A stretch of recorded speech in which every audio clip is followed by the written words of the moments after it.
هذه الأمة الله اختار بعد الأنبياء خاتم النبوات. محمد صلى الله عليه وسلم خاتم النبيين.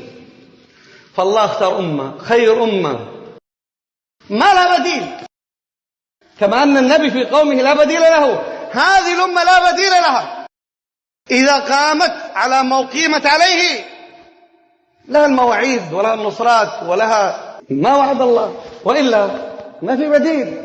مش ممكن هذه الأمة إذا ما قامت على الدعوة يأتوا بنو إسرائيل ويقوم على الدعوة، مش ممكن. ثم أورثنا الكتاب. الله ورث الكتاب لهذه الأمة، مش هيروح لغيرها ولن يتعدى لغيرها. آخر ميراث بيتعداش لغيرها. لن يأتي النصارى ليعبدوا الناس، ولن يأتي اليهود ليعبدوا الناس. هذه الأمة هي أمة تعبيد الناس لرب الناس، دعوة الخلق لعبادة الحق. فإذا قامت تعطى مثل ما أعطي الأنبياء، وإذا ما قامت ايش بيصير فيها؟ يقع عليها ما بينه الله سبحانه وتعالى في كتابه.